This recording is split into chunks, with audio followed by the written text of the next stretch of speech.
How could an entire family stay warm through a Great Plains blizzard that could kill an unprepared traveler in a single night, without electricity, insulation, or modern heating? It sounds impossible. Winter on the northern Great Plains was merciless. Temperatures plunged far below freezing.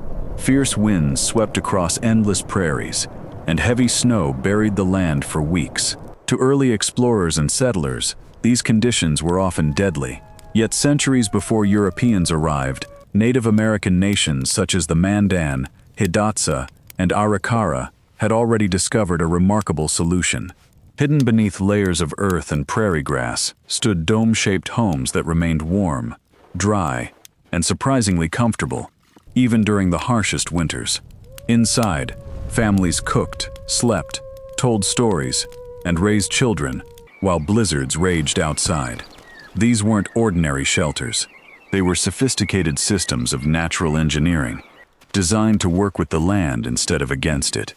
Every timber, every layer of soil, and every opening served a purpose, creating a home that captured heat, controlled airflow, and resisted the brutal climate with extraordinary efficiency. Even today, architects and archaeologists continue to study these earth lodges, amazed by how indigenous builders achieved what many modern homes still struggle to accomplish. So what was their secret? The answer wasn't hidden in advanced technology. It was hidden beneath their feet. Long before roads, cities, or modern heating, the northern Great Plains were home to remarkable indigenous nations who learned to thrive where many believed survival was impossible. Among them were the Mandan, Hidatsa, and Arikara, whose villages flourished along the Missouri River. Rather than constantly following the buffalo, they established permanent communities growing crops such as corn, beans, squash, and sunflowers, while hunting the vast herds that crossed the surrounding prairies. But living on the open plains came with a challenge unlike any other. Winter blizzards could last for days. Powerful winds stripped away body heat in minutes, and temperatures often plunged far below freezing. Building a home that could withstand such conditions wasn't simply a matter of comfort. It was the difference between life and death. Instead of fighting nature, these communities carefully observed it. They studied the wind, the soil, the changing seasons, and the landscape itself. Over generations, that knowledge evolved into one of North America's greatest engineering achievements, the Earth Lodge. Far more than a simple shelter, each lodge was designed to work with the environment, transforming the frozen prairie into a place of warmth, safety, and community. But the greatest secret of these remarkable homes wasn't the fire burning inside, it was the ground beneath them. At first glance, an earth lodge looked like nothing more than a grassy mound rising from the prairie. But beneath its simple appearance was a brilliant understanding of one of nature's greatest secrets. The earth itself stores heat. The builders began by digging the floor several feet below ground level. This wasn't done to hide the lodge. It was done because the soil beneath the surface stays far more stable in temperature than the air above it. Even when icy winds swept across the plains, the ground remained relatively mild, creating a natural barrier against extreme cold. Above this shallow pit, a circular framework of heavy cottonwood logs formed a strong, self-supporting dome. Layers of willow branches, prairie grass, packed earth, and thick sod covered the frame, trapping countless pockets of air that slowed the escape of heat while blocking the freezing wind outside. The result was extraordinary. Instead of battling the winter, the lodge worked with it. The surrounding earth acted like a giant thermal blanket, helping the interior remain comfortable through bitter cold and surprisingly cool during the heat of summer. Without scientific formulas or modern technology, indigenous builders had mastered the principles of thermal insulation centuries before they were ever given a name. But warmth required more than thick walls. It also depended on making the air itself work for them. At the heart of every earth lodge burned a carefully controlled fire, but its warmth came from more than flames alone. It came from the way the entire lodge was designed to move air. The hearth was placed directly beneath a smoke hole at the top of the dome, while a long entrance tunnel sat lower than the main living space. As the fire heated the air, it naturally rose toward the roof, carrying smoke out through the opening above. At the same time, fresh, cooler air entered through the entrance, creating a steady flow of clean air without filling the lodge with smoke. Today, engineers call this the stack effect. The builders of the Earth Lodge understood it through generations of observation, long before the science had a name. The fire itself was kept small and steady rather than large and wasteful. Thick earthen walls absorbed its warmth throughout the day and slowly released that stored heat long after the flames had faded, keeping the lodge comfortable through long winter nights. It was a simple system, yet remarkably effective. The fire provided the heat. The earth stored it, the wind helped distribute it. Together, they transformed a frozen prairie into a warm and welcoming home. But an Earth Lodge was more than an engineering masterpiece. It was the center of an entire way of life. Stepping inside an Earth Lodge meant entering a world completely different from the frozen prairie outside. The bitter wind disappeared, replaced by the crackling of the central fire, the aroma of cooked food, and the quiet conversations of family members gathered together. The circular interior was carefully organized. Raised platforms along the walls served as sleeping areas covered with buffalo robes and woven mats for warmth and comfort. Storage pits beneath the floor protected dried corn, beans, squash, and preserved meat, ensuring food remained available throughout the long winter. Every part of the lodge had a purpose, making the most of the available space. Winter was not a season of waiting. It was a season of work. Elders passed down stories and traditions. Children learned practical skills. Women prepared meals and crafted clothing, while men repaired hunting tools, weapons, and farming equipment for the seasons ahead. The open design also strengthened family life. Without separate rooms, warmth, light, and daily activities were shared by everyone. The lodge encouraged cooperation, turning survival into a collective effort, rather than an individual struggle. These homes did far more than protect people from the cold. They helped build resilient communities that could thrive on one of the harshest landscapes in North America. But their greatest achievements would remain hidden beneath the prairie for centuries, waiting to be uncovered by archaeologists. For centuries, many Earth Lodges slowly disappeared beneath layers of soil and prairie grass. From a distance, they looked like nothing more than gentle hills. But beneath the surface, they preserved an extraordinary record of indigenous engineering. Excavations along the Missouri River have uncovered circular house foundations, massive cottonwood support posts, central hearths, storage pits, and thousands of everyday objects from pottery and stone tools to farming implements and bison bones. Together, these discoveries reveal that the Earth Lodge was far more than a shelter. It was the center of a thriving, permanent community. Archaeologists have also found evidence that many villages were carefully planned. Homes were arranged around open gathering spaces connected by pathways, while defensive ditches and wooden palisades protected entire settlements. These were organized societies with sophisticated architecture, agriculture, and trade networks that stretched across the Great Plains. Perhaps most remarkable is how closely the archaeological evidence matches the oral traditions preserved by the descendants of these nations. The stories passed down through generations continue to confirm what the earth itself has protected for centuries.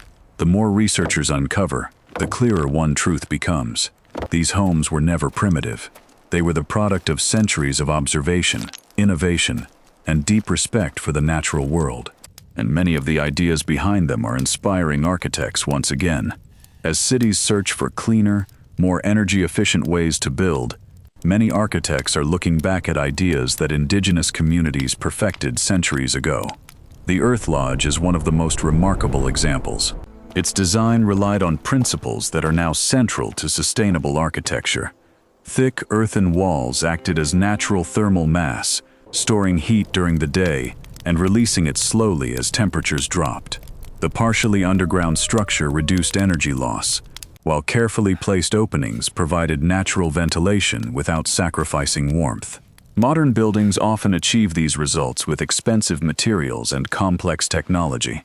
The Earth Lodge achieved them using little more than wood, soil, grass, and careful observation of the environment. But perhaps its greatest lesson goes beyond engineering. The builders never tried to overpower nature.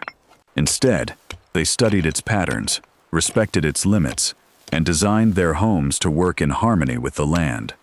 Every material came from the surrounding landscape, and when a lodge reached the end of its life, it returned to the earth with almost no waste. In many ways, the Earth Lodge reminds us that true innovation isn't always about creating something new. Sometimes, it's about remembering knowledge that has been there all along. And for the people who built these remarkable homes, that knowledge was more than practical.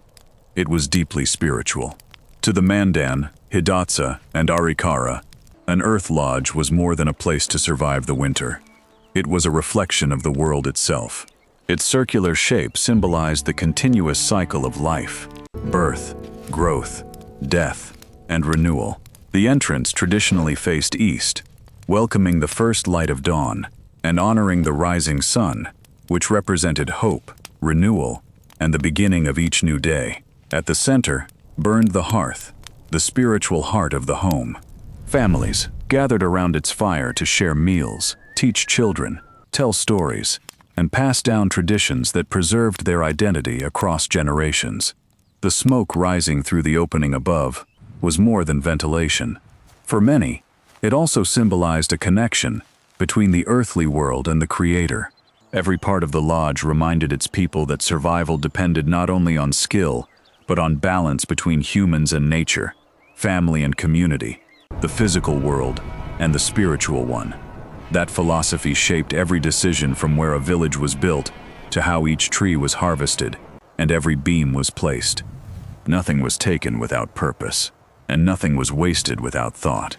Perhaps that is the Earth Lodge's greatest lesson. Its strength came not from thicker walls or larger fires, but from a worldview that understood one simple truth. When people live in harmony with the land has a remarkable way of protecting them. That wisdom still has something to teach us today. The Earth Lodge never truly disappeared. Although centuries of change transformed life across the Great Plains, its legacy continues through the descendants of the Mandan, Hidatsa, and Arikara, who preserve this remarkable tradition as part of their living culture. Reconstructed Earth Lodges now stand at cultural and historical sites, allowing new generations to experience the ingenuity of their ancestors firsthand. Researchers continue to study these structures, not because they are relics of a forgotten past, but because they demonstrate timeless principles of architecture. Their use of thermal mass, natural ventilation, renewable materials, and climate-responsive design reflects ideas that are becoming increasingly important in a world facing rising energy costs and a changing climate. Yet, the greatest legacy of the Earth Lodge cannot be measured in engineering alone. It lies in the knowledge that true innovation begins with careful observation. The builders understood the rhythm of the seasons, the behavior of the wind, and the quiet power of the soil beneath their feet. Instead of forcing nature to obey them, they learned how to work alongside it. That philosophy allowed entire communities to flourish where others saw only hardship. And perhaps that is why, after hundreds of years, the Earth Lodge still speaks to us, not as a symbol of the past, but as a reminder that some of humanity's greatest ideas have been waiting in plain sight all along. Only one final question remains. What can this ancient home still teach the modern world? The Earth Lodge was never just a house. It was a lesson in observation, patience, and respect for the natural world. Long before central heating, modern insulation, or advanced engineering, the Mandan, Hidatsa, and Arikara created homes that worked with the land instead of against it. By understanding the soil, the wind, and the seasons, they transformed one of North America's harshest environments into a place where families could live, grow, and thrive. Today, as we search for smarter and more sustainable ways to build, the Earth Lodge reminds us that innovation doesn't always mean inventing something new. Sometimes it means rediscovering wisdom that has been quietly waiting for centuries. Perhaps the greatest achievement of these remarkable homes wasn't their warmth. It was the knowledge behind them. A knowledge that saw nature not as an enemy to conquer, but as a partner to understand. That lesson is just as powerful today as it was hundreds of years ago on the frozen plains. But to truly understand the genius of the Earth Lodge, We have to look beyond its walls and step into the world that surrounded it. Every village along the Missouri River was carefully chosen, not by accident, but through generations of accumulated wisdom. Builders searched for high terraces above the floodplain, close enough to fertile soil for planting, yet high enough to escape spring floods. They studied the direction of prevailing winds, the path of the winter sun, and the natural shelter offered by river bluffs. Long before the first log was raised, the location itself was already doing much of the work. Once a site was chosen, construction became a community event. Building an earth lodge was never the task of a single family. It required dozens of hands, and often it was the women of the community who directed the process, since among the Mandan and Hidatsa, the lodges themselves belonged to the women. They decided how large it should be, where the hearth would sit, and how the family would live within it. Men cut and hauled the heavy cottonwood beams, but the design, the ownership, and the memory of the home passed through the women's line, generation after generation. The largest lodges could span more than 12 meters across and shelter 20 or 30 people, along with their most valuable horses during the coldest nights. Imagine that for a moment. A horse, brought inside a home, standing quietly near the entrance while a blizzard howled across the plains. It sounds unusual to modern ears, but it reveals just how versatile and generous these structures were. A single roof protected human life, animal life, food stores, sacred bundles, and the tools that made survival possible. Nothing outside was safe from the storm, so everything essential was brought within. And yet, even inside this circle of warmth, the outside world was never forgotten. The smoke hole above the hearth was more than a chimney. On clear nights, families could look up through it and see the stars, a small window connecting them to the vast sky above. Elders often used that opening to teach children about the constellations, the changing seasons, and the stories of their ancestors. In this way, the lodge was both shelter and classroom, both refuge and observatory. The rhythm of life inside changed with the seasons. In spring, families often left their earth lodges behind and traveled onto the open plains, following buffalo herds and living in lighter, portable teepees. But by late autumn, they returned to their permanent villages, repaired the damage that summer rains had caused, and prepared the lodges for the long winter ahead. Fresh sod was added to the roof. Storage pits were filled with dried corn and squash. Firewood was stacked carefully near the entrance. Everything was arranged with the coming cold in mind. Then came winter, and with it, the true test of everything the builders had learned. When the first blizzard struck, the village disappeared beneath a thick blanket of snow. From a distance, it looked as if the land itself had swallowed the homes. But inside, life continued as it always had. Children played near the fire. Grandmothers stitched winter moccasins. Hunters told stories of past seasons. And through the smoke hole, thin ribbons of gray smoke rose into the freezing sky, the only sign that a thriving community lay beneath the drifts. Tragically, much of this way of life changed forever in the 19th century. Waves of disease, especially the devastating smallpox epidemic of 1837, wiped out entire villages within weeks. Populations that had once numbered in the thousands were reduced to a few hundred survivors. Some villages fell silent almost overnight. The lodges remained, but the voices inside them were gone. In the decades that followed, forced relocations, broken treaties, and the collapse of the buffalo herds pushed the survivors onto reservations, where traditional lodge building slowly faded from daily life. And yet, the knowledge never truly died. Descendants of the Mandan, Hidatsa, and Arikara, today united as the MHA Nation on the Fort Berthold Reservation in North Dakota, have worked for generations to preserve the memory of the Earth Lodge. Reconstructed villages such as On a Slant Village and the Knife River Indian Village's National Historic Site now allow visitors to step inside a full-scale lodge and feel, if only for a moment, the same still warmth that protected families for centuries. Tribal elders continue to teach young people the traditional building techniques, ensuring that the knowledge is not preserved only in museums, but also in living hands. Modern researchers who have measured the interiors of reconstructed lodges have been astonished by the results. Even in the depths of a North Dakota winter, with outside temperatures dropping to -30 degrees Celsius, the inside of a properly built lodge can remain above freezing with only a small fire. Some studies have shown that the thermal performance of these structures rivals that of many modern homes built with industrial insulation. When you consider that the builders had no thermometers, no engineering degrees, and no written formulas, the achievement becomes almost unbelievable. This is why architects, environmental engineers, and sustainable designers around the world are once again turning their attention to the Earth Lodge. In an age of rising energy costs and unstable climate, the principles behind this ancient home feel remarkably modern. Earth-sheltered housing, passive solar design, natural ventilation, and locally sourced materials are no longer seen as old ideas. They are seen as the future. And in many ways, the future was already here, quietly waiting on the northern plains for centuries.